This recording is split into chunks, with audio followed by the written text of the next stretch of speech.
its structure behind it, the innermost part of it, is something called as, it's in a yellow shade, this one, the retina. And it's the most important part of the eye. All the structure has different refractive index. So what happens when the light is passed through them?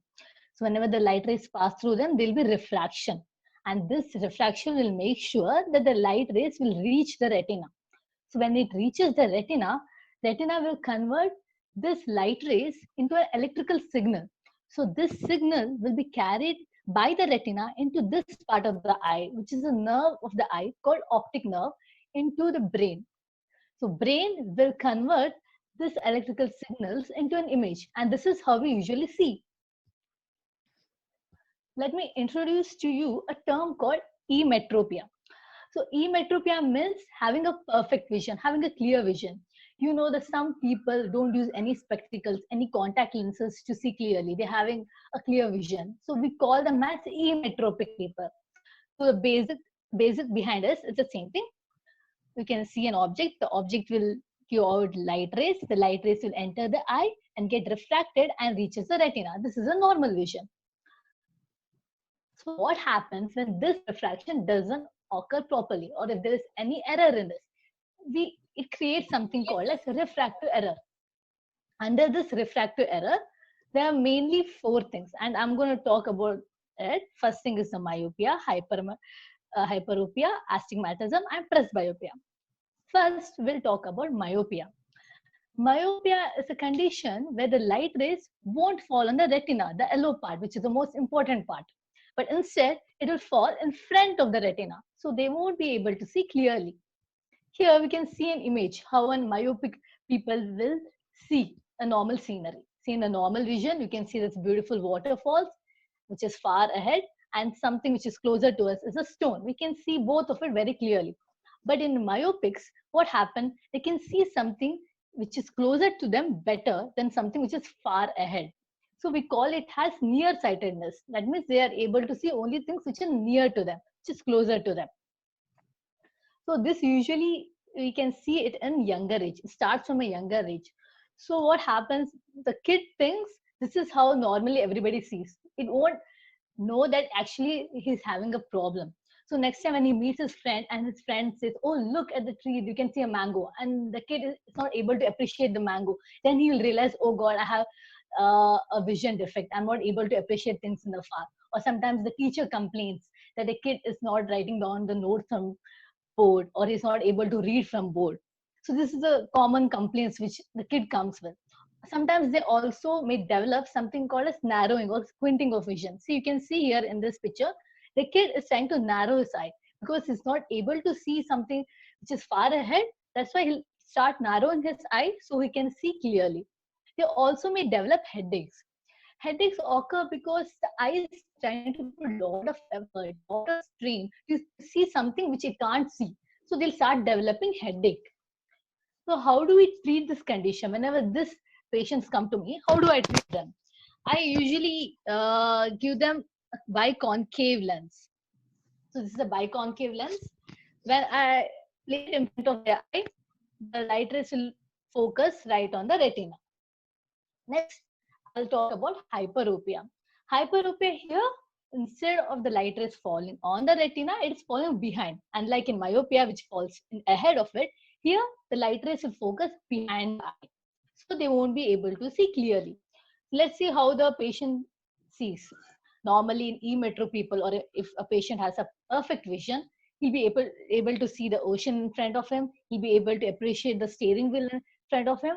But what happens with patients with hyperopia is they won't be able to see anything in front of him, which is closer to him. Or they'll be able to appreciate only things which is far ahead, that is far-sightedness. So this is how an hyperopic patient sees. They will usually come with complaint of constant rubbing of eye. So whenever they have blurring of vision, they have a tendency to rub their eye. So whenever they rub their eye, they'll have irritation of eye, they'll have redness of eye, infection, there may be watering of eye, again headaches will be there. Sometimes they may be seeing double. So how do we treat such a patient? Whenever they come to me, I place a convex lens or give a prescription of biconvex glasses. So that will help them focus the light right onto the retina. Then coming to astigmatism. Astigmatism here, instead of falling on one point of the retina, the light rays will focus on multiple points on the retina. So what happens? The patient won't be able to see clearly. So most of these patients usually don't complain to us about blurring of vision. They usually complain of disturbance in vision. They say they are able to see clearly, but sometimes whatever I see won't be straight. Example, I'll show it to you. Here, in a normal patient, you can see all the street lights properly. You can see all the circular lights, all the traffic lights, everything. But in astigmatic patient, whenever they see the same lights, you can see here how you can see a line through this light, a stroke through this light. So this is how an astigmatic patient complains. They usually complains of whenever I'm traveling, whenever I'm driving, I'm not able to see clearly. This is the main complaint what astigmatic people tell us. They also come saying that whenever they tilt their head or bend their head this way, they're able to see clearly. But when they keep their head straight, they're not able to see anything. Same way, they'll also have sometimes headache. So what do we do for such patient? We keep a cylindrical lens in front of their eye or prescribe them a cylindrical glasses. So that will help the focus point to be concentrated at one point on the retina. So these are the different conditions, just a rough explanation about different refractive error condition. So how do I treat such patient? I usually give them three options. Either I can treat them with giving a spectacles or a contact lens or laser eye surgery.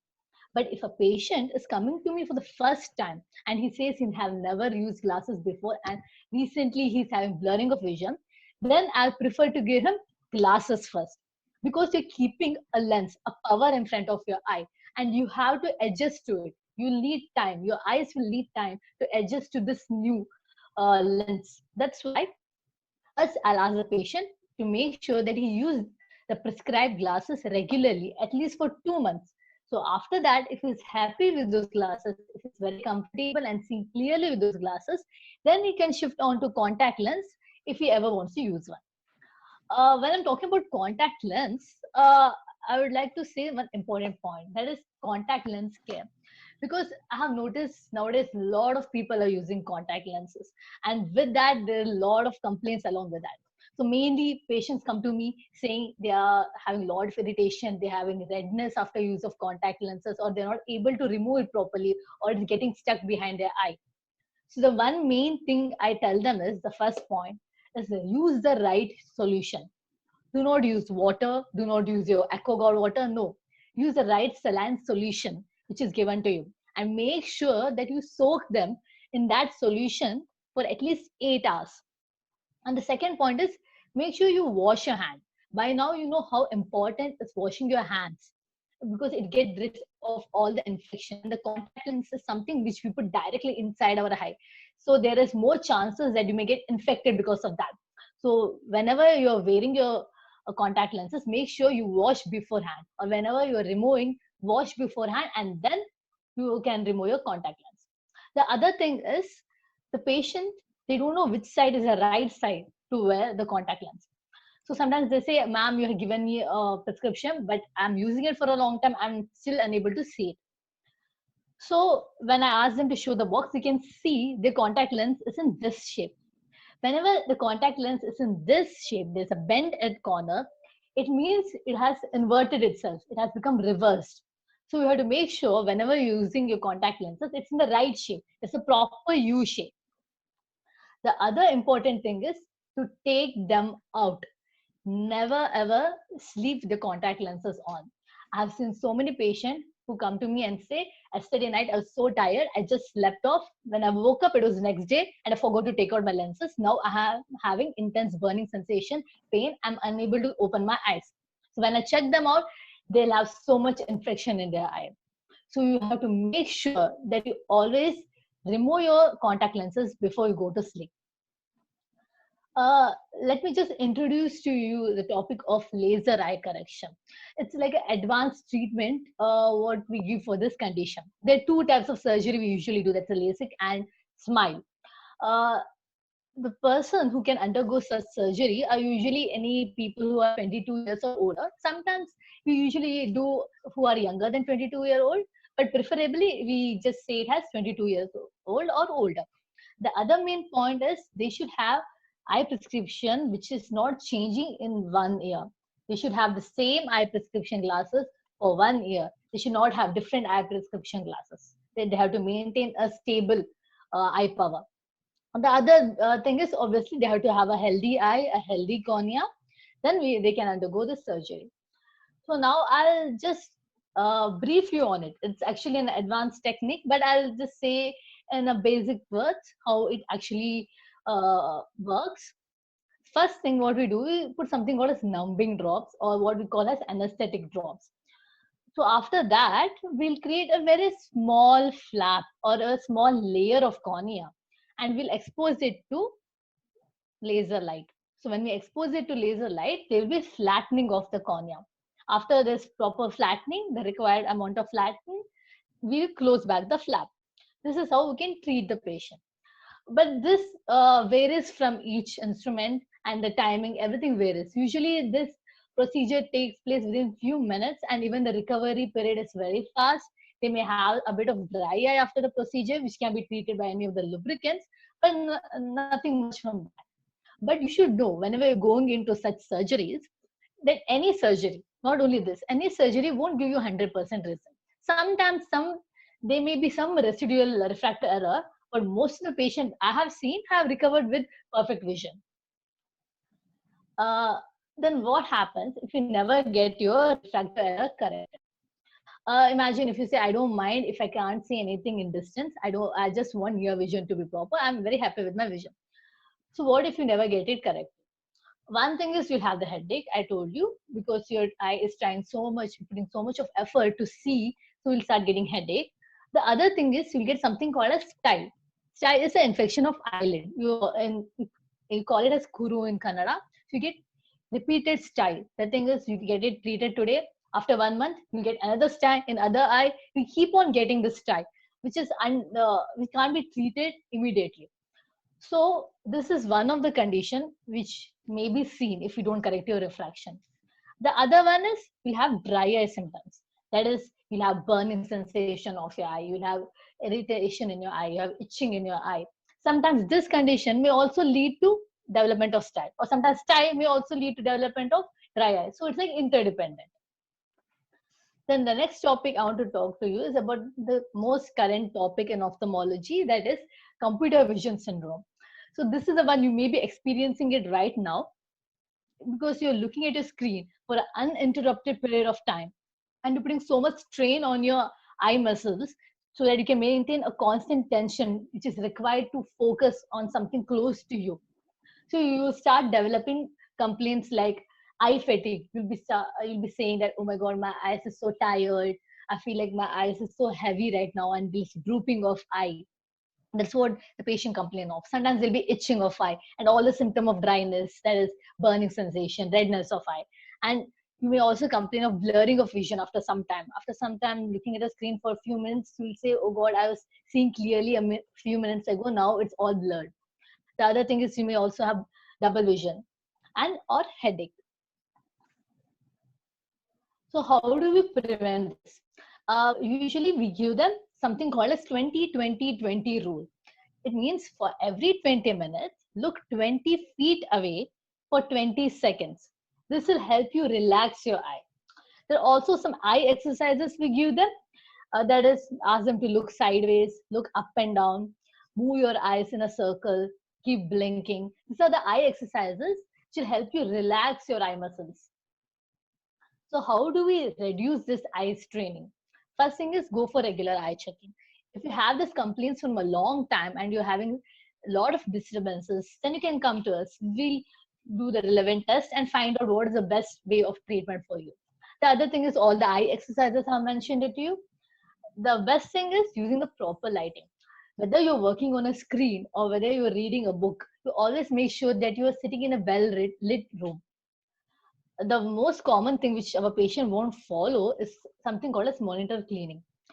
The thing is, whenever you are seeing a screen which has a lot of dust on it, your eyes will try to put a lot of effort to see through it and see clearly.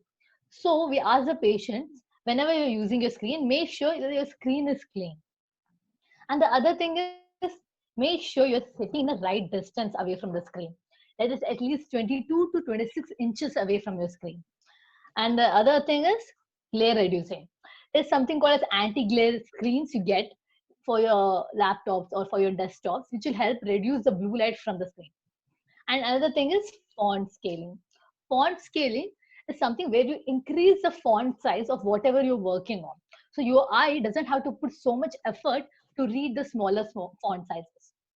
The next thing is frequent blinking. So whenever you blink a lot, there will be moisturization of your eye. So this will help prevent dry eye. And the last thing is glasses wearing.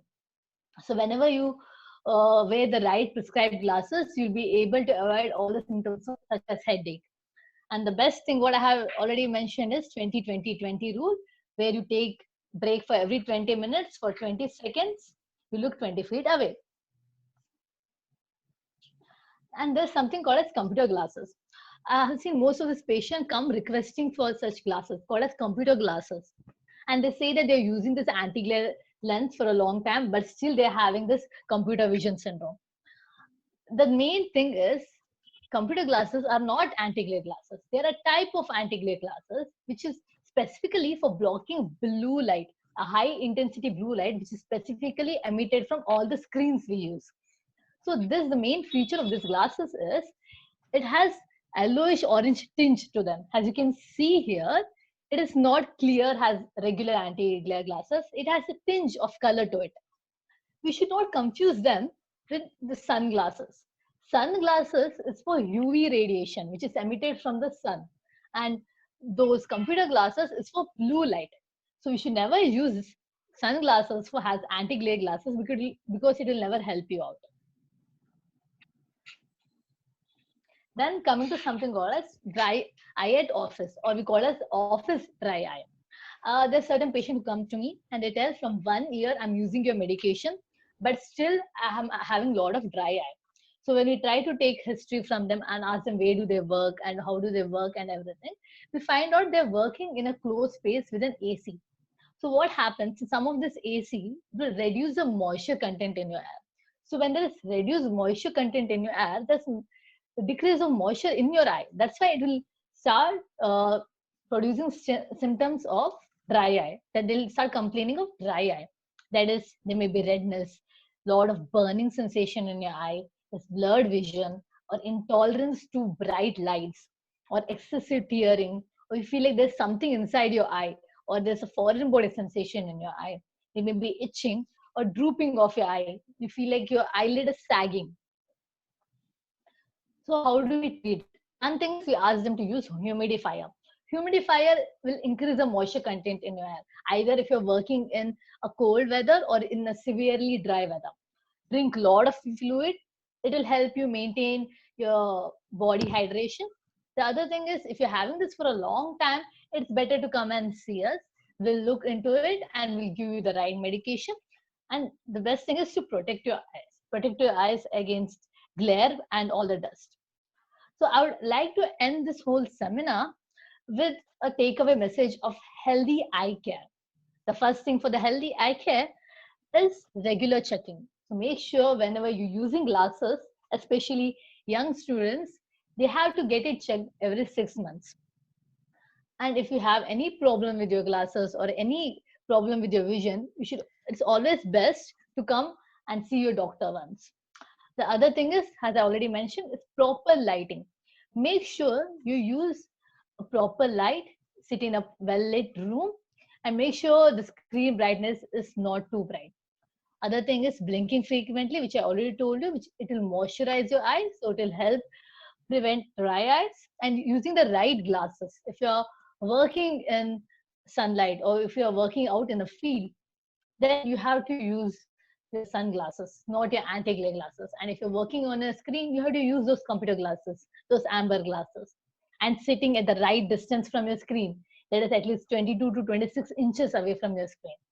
And eating the right food, eating all the green leafy vegetables, the right fruits and vegetables are the best thing to prevent any future refractive errors. and all the eye exercises which I've mentioned it to you, the 20-20-20 rule, and obviously all the movement of your eye. It will help you relax your eye and release the strain from your eye. Okay, now I'll end this short seminar. Hopefully I was able to convey the message to you, and hopefully after this seminar you will take the deserved break and look 20 feet away, do all the eye exercises I mentioned it to you, so it will prevent you having any type of refractive error in the future. Thank you so much. Thank you, Aishwarya.